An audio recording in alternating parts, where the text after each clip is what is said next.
Hello and welcome to Creative Full Time. I'm your host, Alison Mullings, and today I have the pleasure of sitting down and speaking with Nightwood Theatre's artistic director, Andrea Donaldson. Andrea is also directing the first show of their season this year called Enormity, Girl and the Earthquake in Her Lungs.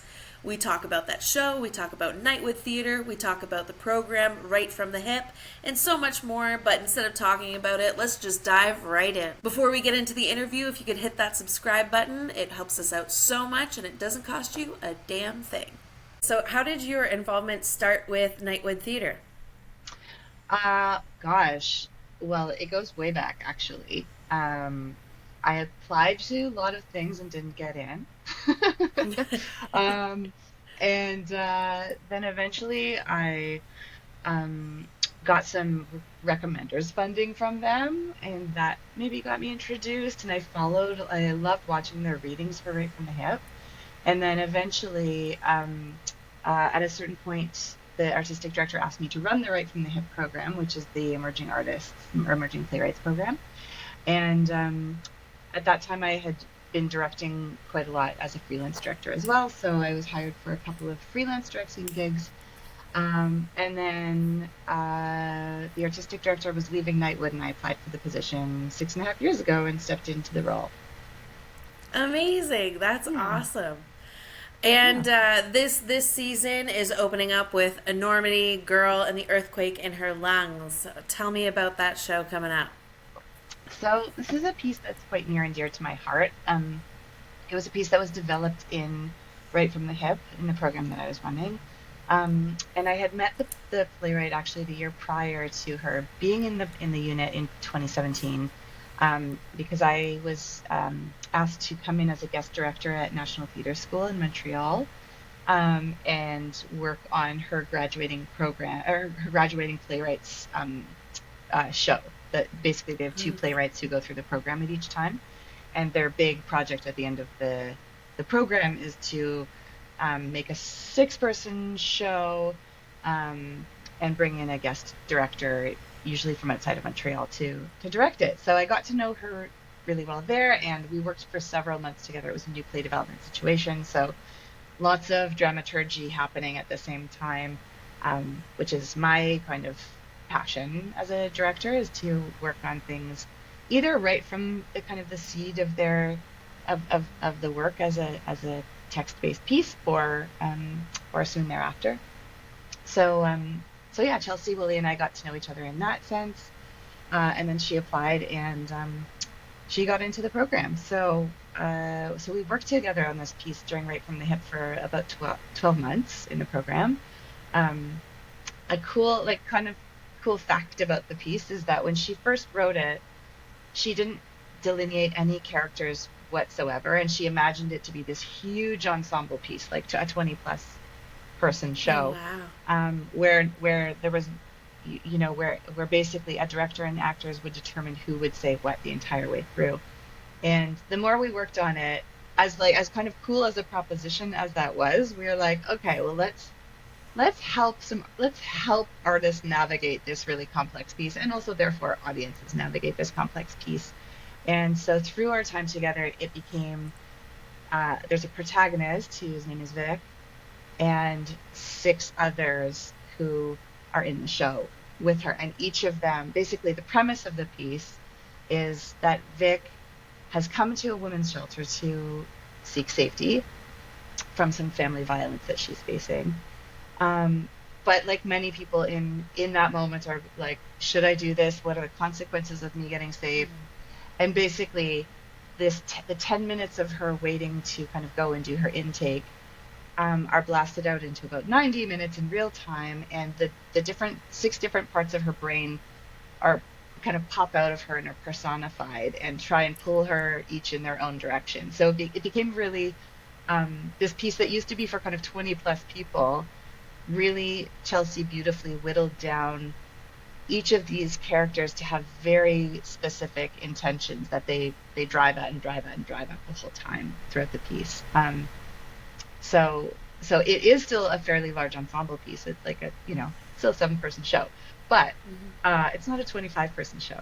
Um, and one of the beautiful things that is in the piece, like it's a very physical piece. They're all on stage at the same time. Um, and though the topic is quite, a tender topic, the piece itself is actually really funny, like really, really funny, which makes rehearsing, some tender material like a really joyful experience in the rehearsal hall. Yeah. Amazing. That's incredible. I love that so much. So, how long have you been in the rehearsal process for this? Um, we just finished week 3. And Okay. basically, at Nightwood, we rehearse slightly differently than most theater companies do. So instead of doing kind of a classic 6 days a week, 10 to 6 situation, and then going into 10 out of 12s in tech, and then previewing and opening, we we use the three weeks typically in the rehearsal hall. And we stretch it into 4 weeks. So instead of working those super long days, 6 days a week, we work typically 5 days a week, and we do shorter days. We do kind of a max of 31 hours each week, and then we'll go into tech the following week. So we still have one more week in the hall, which is great, and then we'll have time in Nice. tech and in previews. But it just allows for everybody to attend to their lives and the various needs each person has, and each person's energy and wellness and caregiving responsibilities and other gigs and all of that stuff. Um, so yeah. So having said that, we're quite far in, but also we're now in the place where we're really in the refining things. And in fact, Mm. tomorrow at rehearsal, we'll go into our first kind of piece together of the full show. Oh, amazing. Oh, that's so Yeah, exciting. yeah. What's your favorite part of the process from inception to it on stage? Oh my gosh.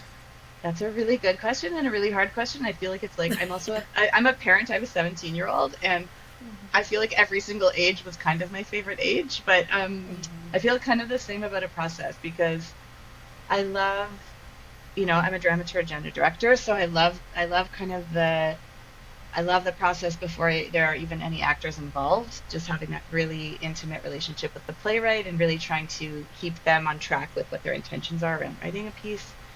So I love that phase of things. I love workshop readings. Like I just think it's such a gift for kind of like a podcast in the way that it's like it lives in your mind almost more vividly than it can for anybody on stage because it's all of your own imagination. So, and with this piece, we've had lots of drop downs of workshops with audiences that have readings. Um, like creating the ensemble magic in week 1 is super special, and this piece, it feels like a huge love affair. Like the actors are just gaga for each other, and so seeing them take care of themselves and each other and have so much fun, be so silly and playful and smart is a real thrill. But I guess if I really have to answer your question, Allison, it, uh, it would be that like I'm a super detail oriented person. So it feels like in rehearsal, the first several weeks are just about kind of getting those first drafts so that we can get to the second draft, and then so we can start really, like, really not picking at things. That sounds really negative or something, but that we can start getting super, super precise. And, Mm. with a play like this where there's so much blocking that's happening at all times, and all 6 of the actors that are on stage at all times are always pulling Vic in every direction. Like it's one of those pieces where as a director it's really hard to see everything on stage and note absolutely everything on stage. So the more I see it at this point now, I can kind of have like 6 eyeballs to keep on each person. And I love that. Yeah. That's awesome. And was there any hurdles along the way that you encountered and had to overcome in the process? Yeah, I mean, Nightwood planned, so I stepped in as artistic director in 2019, just before the pandemic. And Excellent we were timing. planning to, yeah, thank you. Super fun. Um, but I'm still standing. We all are. Yep. So yeah, so we planned to produce it in 2021. And in fact, we were just about to do a workshop in March of 2020, that we had to cancel.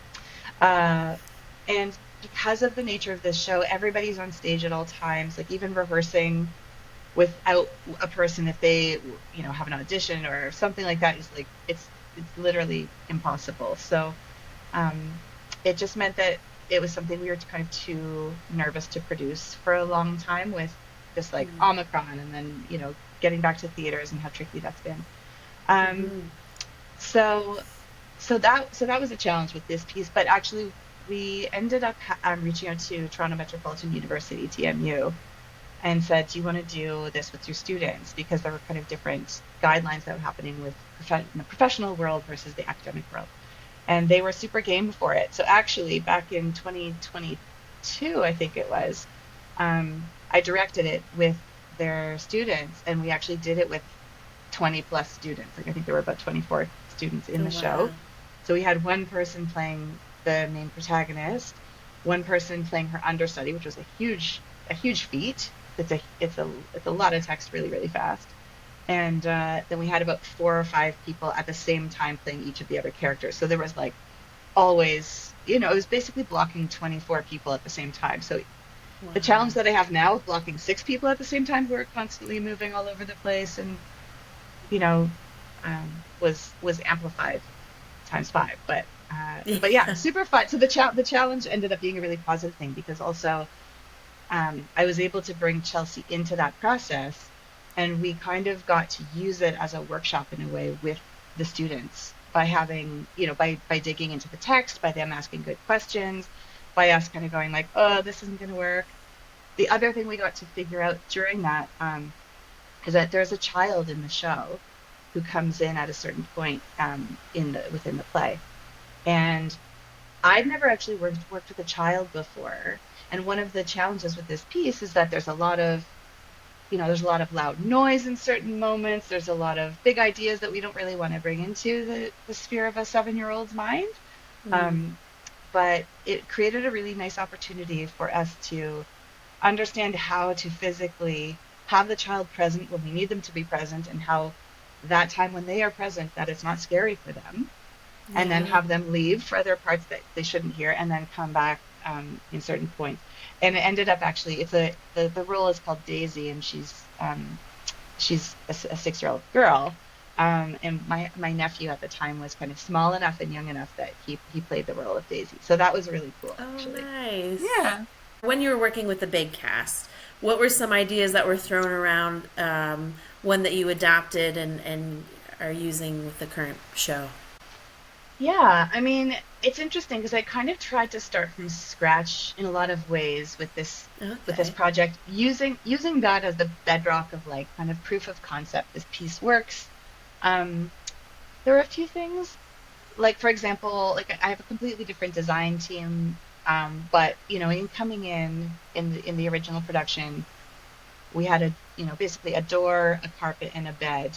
And in this production, we kind of have that. We have some more walls, but like we went through. I went through the process with our new designer to kind of go like, do we want to? Is this a world in which we want to have like 7 beds in this space, or do we want to essentialize it down to one bed? So kind of design choices like that I got to test out and understand what aspects were important and things that we could do away with.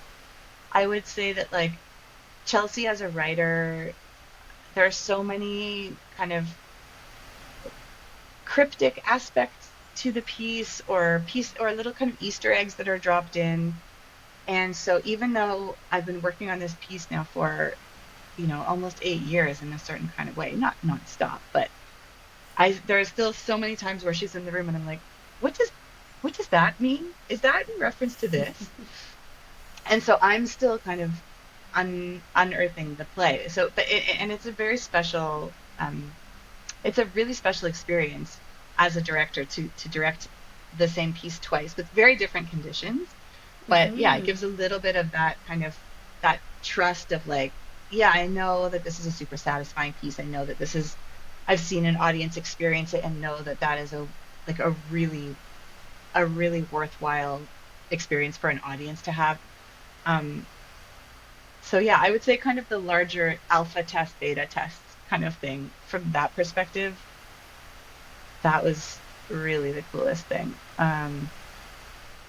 Yeah, but the play, Nice. like it was great to learn that the play really works. Like it's super fun and it's super impactful. Yeah. Amazing. And what are you trying to, what's the goal for this play? What would you like people leaving either thinking or talking about after seeing this performance?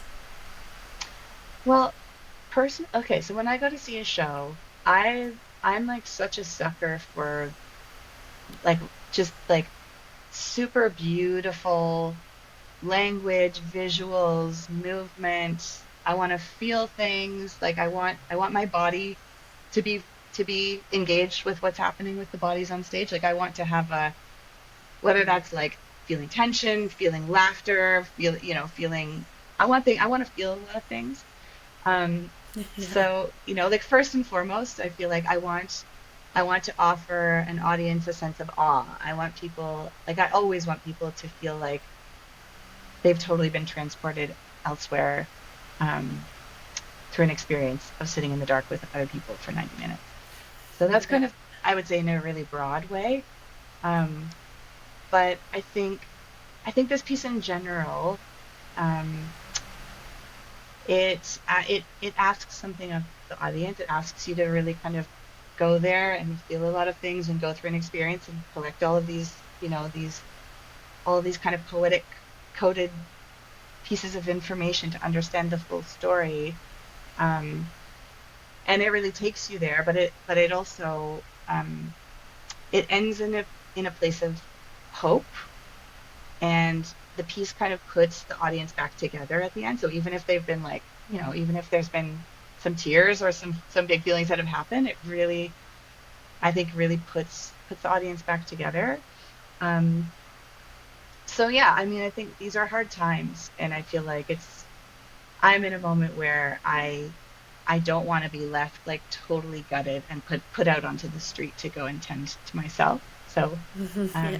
so I want people to feel like, wow, I've had a really deep empathetic experience, and also I'm okay, and she's okay, and they're okay. Um, yeah, and I mean, I guess in terms of like specifically around the themes, I think, um, the question of like how do we get safe? How do we keep each other safe? Um, there's a lot of, you know, especially for women and gender expansive folks, like we know statistically that home is can be one of the least safe places on earth, which is not something that we think about all that much. But I think, in terms of a takeaway for that, finding ways for getting safe to be a little bit clearer. Um, I think the bravery in the protagonist in this work is really remarkable. And so I think, knowing that if you take a leap to and reach out for supports, that there are supports there that will receive you and that you can hold on to. Yeah. Nice. That's awesome. I have to ask about the Right from the Hip program. Yeah. Uh, how did that come to be, or like how does one get into the Right from the Hip program? Yeah. Well, I never got in. That's what I was saying at the beginning. I always tell that to every applicant when as soon as like because I'm like, just keep trying. And also, Yeah, if you don't get in, there's other good ways to keep developing your craft. that's right. That's right. It's like But grants. You just keep sending it out. exactly, yeah, yeah. So the submission comes out, the call for submission comes out typically in September or October. So we're just about to post it. Um, Nice. uh, on Nightwood's website at the very bottom, there's a way to hook into the newsletter, which doesn't is not a spammy newsletter, but it tells things about like opportunities for artists, including those. But yeah, the process is pretty straightforward. It's like sending some information about yourself, sending information about the piece that you want to develop. Um, Intisar Weiss is the program director going into her second year. It's a really cool, supportive environment. We really try and curate a cohort that is really dynamic in the sense of, different life experiences, different creative experiences. So we often have somebody who, might be writing their first or second play, or their, hopefully their first to be produced play. Um, but we might have, an actor who's been working for 30 years who's also writing their first play. And, so we really try and make sure that there's different creative experiences, life experiences. I always think about, like, if you're curating a dinner party, you want to make sure that you have people who are going to, you know, offer really different perspectives, and throw ideas down at the table that are going to make people talk about things. So I feel like it's kind of the same thing. A cohort that has a lot of chemistry. So Mm-hmm. yeah, so typically we have about 100 people that apply, and there's Okay. about 5 spots to make it a really deep experience for the people who are in it. So that's something that's always been really hard, and it's always been that way. It was that way when I ran it, Wow. 10 years ago, and it still is that way. Um, so we often try, and I would, to create other opportunities for people to engage, because that's a lot of, like, that's a lot, that's some, yay, those are some 5 big wins, but those are 95, I know. boo-hoos. And I know from having faced thousands of rejections in my, 20 plus career, that it feels crummy. And so anyway, we Mm-hmm. do our best to offer other ways to engage. We have a program called Creatrix, which is very low barrier. Um, there's no kind of, like, we read your stuff, we choose a selection of people to come in. It's pretty much always been, we're choosing everybody who's applied, or we're saying, like, this cohort's full, we'll put you in the next cohort. But that offers an 8-week program for people to connect with their peers and get direct dramaturgy from us, and share their work and push their work along. So yeah, that's Amazing. kind of our solution to that. Yeah. Oh, that's awesome. That is incredible. And I know your resume is quite extensive, but I do want to just know the origin story of when you got bit by the creative bug. Hmm. Um, I was pretty little. Um, I always liked playing a lot. And in grade 3, I was um, suggested to audition to a school for the arts here in the city, um, Nice. and from my teacher. And so I auditioned for that, and it just felt like the auditions. It was like, I think it was like 6 weeks of auditions. You would go every Saturday, and for me, and from my perspective, it's just like, you went and you played and you sang and you acted and you danced and you drew and painted. Um, so I got into Fun. that, and then I did that from grade 4 until grade 13. When I started, I was a visual art major, and then I switched to a drama major. And then in high school, I was also a dance minor. And then when I was finishing high school, I I just decided to keep on doing it. But instead of staying here in Toronto, I kind of went, like, how far can I go in Canada?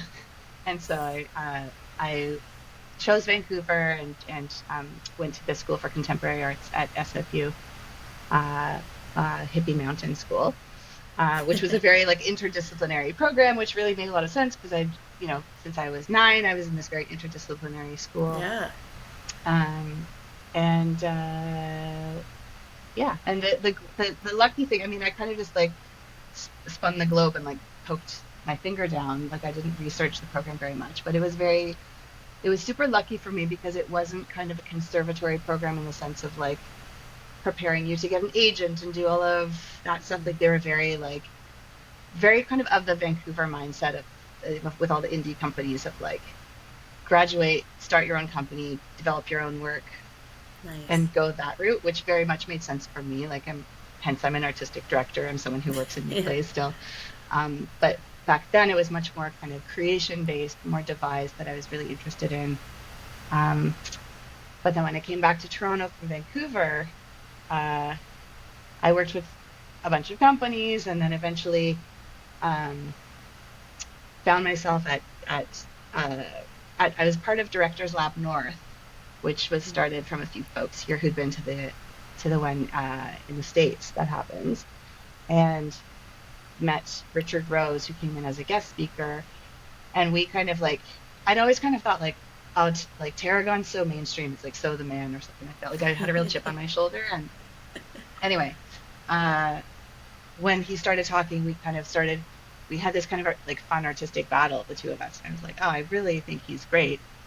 And I kind of checked my own biases and I was like, you're someone that like really loves making new plays and new works. Yeah. Why are you pushing away the company that does it most in Toronto? And so he asked me to be the assistant artistic director. Uh, and I even then I was like, oh, I don't know. I don't know if I could, if I could work at an institution for 2 whole years, like what will that mean? Will I take myself out of my practice? And just looking back, just kind of silly questions, but they meant a lot to me at the time. Mm-hmm. But anyway, that experience and just having that level of that volume of plays coming through through my eyeballs into my brain, just yeah, and like casting as many workshops as I did and participating in all the things that I did at Tarragon really sharpened me. And uh, and I was still freelance directing at the time elsewhere, and then stepped into this role, and this is now. Amazing. That's Yeah. incredible. Who suggested that you, and grade 3 suggested you enter into the arts? A teacher? Yeah, Mrs. Rain Salou. That's pretty cool. That is Yeah, pretty cool. yeah. That's awesome. And for Nightwood Theatre, your season, what does your season look like? Do you have a theme with your season or specific shows that you wanted to have on stage this season? Or what's the Yeah. plan? So last season we did a lot of, they weren't all necessarily pure solo shows, but they were a lot of, like we did What the Constitution Means to Me with Soul Pepper and Hmm. Fourth Line and Necessary Angel. And then we did Hypothetical Baby, which is a one-person show, Shedding a Skin, which is Yes. a one-person show, and our touring show, The Queen and Me, which it has a pianist, but is ultimately kind of a one-person show. Um, this year we really wanted to kind of like bust in the other direction and do two larger shows. So for us, Enormity Girl and the Earthquake in Her Lungs is a pretty large show, and it's the inaugural show for us in our brand new space that we built, that we opened in March. So Amazing. that's super exciting. And then the second show that we have, proper main stage show, is a collaboration with Obsidian and Soul Pepper called How to Catch Creation in the Spring, which is just a super beautiful, vivid show that Mindy is directing.